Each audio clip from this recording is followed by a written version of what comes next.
Bem-vindos ao canal! No vídeo de hoje nós vamos falar sobre glúten. Afinal de contas, glúten é mocinho ou o glúten é vilão? Ele faz mal ou ele faz bem para a saúde? E alimentos gluten free, nos livrarmos do glúten, é modinha ou tem algum fundamento? Meu nome é Fernanda Botti, eu sou biomédica esteta e minha área é estética e saúde.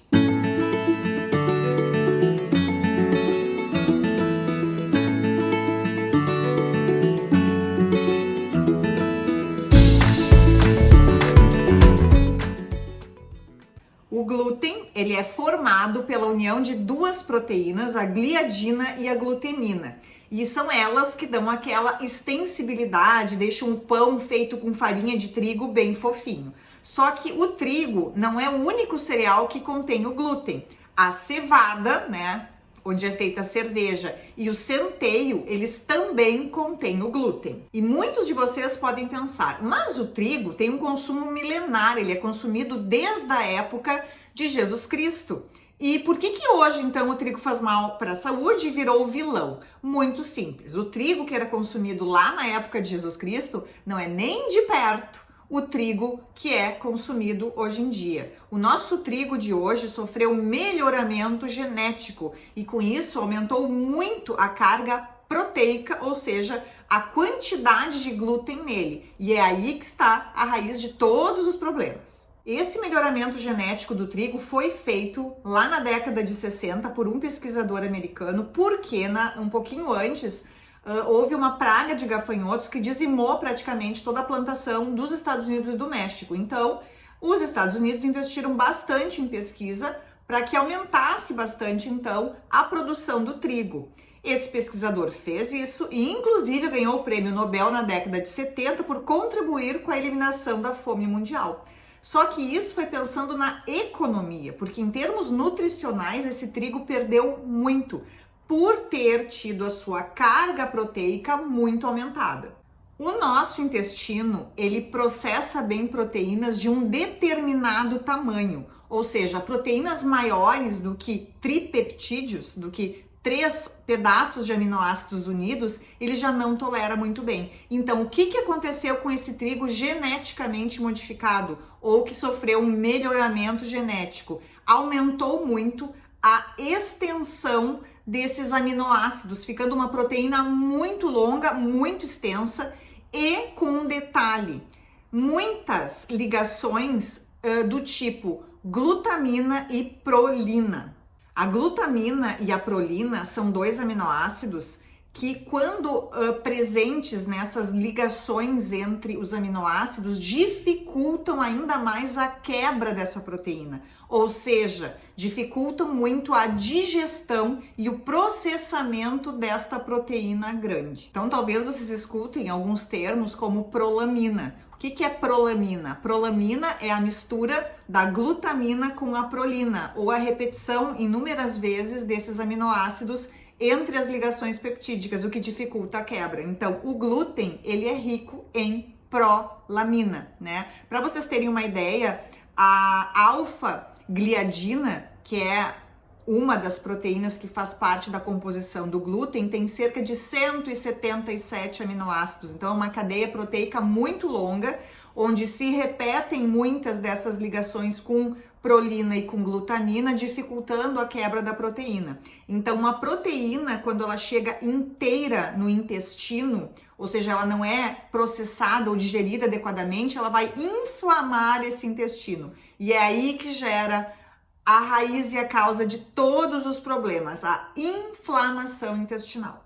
As células do intestino são chamadas de enterócitos e um intestino saudável, os enterócitos, eles estão bem unidos, então eles têm essas microvilosidades bem juntinhas, exatamente para evitar a entrada de proteínas grandes, de restos alimentares, evitar a entrada de bactérias, evitar a entrada de alguns xenobióticos, por exemplo, substâncias estranhas ao organismo. Só que o intestino, quando é inflamado, e a farinha de trigo, o trigo, ele consegue fazer essa inflamação. E imagina você consumindo esse trigo diariamente, essa inflamação se torna crônica e contínua. Então a gente aumenta a permeabilidade desse intestino, né? E aí começam a passar bactérias, passar restos de alimentos por esse intestino, aumentando então a inflamação.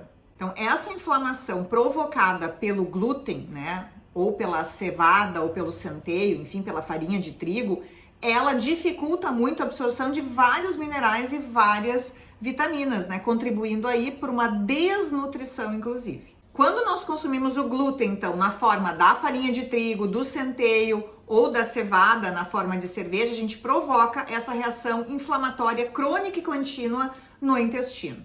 O intestino é um órgão imunológico. O que significa isso? Que quando ele é agredido, então, durante esta inflamação, ele aumenta muito a produção de anticorpos. E esses anticorpos gerados no intestino, eles têm predileção por alguns órgãos e glândulas. Então, por exemplo, eles atacam a tireoide, provocando aí o aparecimento de doenças autoimunes como a tireoidite de Hashimoto. Eles atacam as articulações, propiciando aí o aparecimento da artrite reumatoide. Eles também provocam várias outras doenças autoimunes como lúpus eritematoso, esclerose lateral amiotrófica, espondilite anquilosante, dores crônicas e contínuas e doenças inflamatórias intestinais, retocolite ulcerativa e a doença autoimune, doença de Crohn.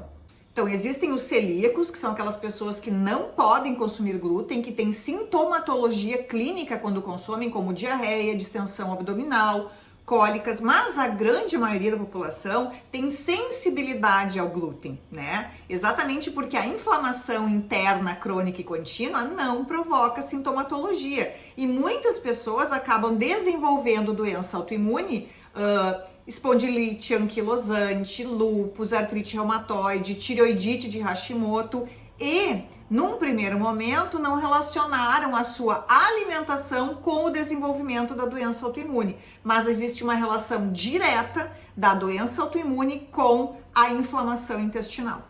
E aqui no consultório a gente observa muito uma melhora de outros sintomas quando os pacientes eliminam o glúten da sua alimentação. Então, uma melhora nos quadros e nas crises de enxaqueca, uma melhora da qualidade do sono, uma redução das crises alérgicas como rinite, asma, bronquite, bronquiolite e melhora, inclusive, de doenças relacionadas ao humor. Então, elas têm uma menor ansiedade, uma melhora do humor de uma maneira geral. Então, o trigo de hoje, além de provocar todo esse dano inflamatório interno, ele é muito pobre nutricionalmente, ele não tem nutrientes e o ferro e o ácido fólico que hoje é adicionado aí pelas indústrias na farinha de trigo é um ferro e um ácido fólico que é pouco absorvido pelo nosso organismo em uma pequena quantidade.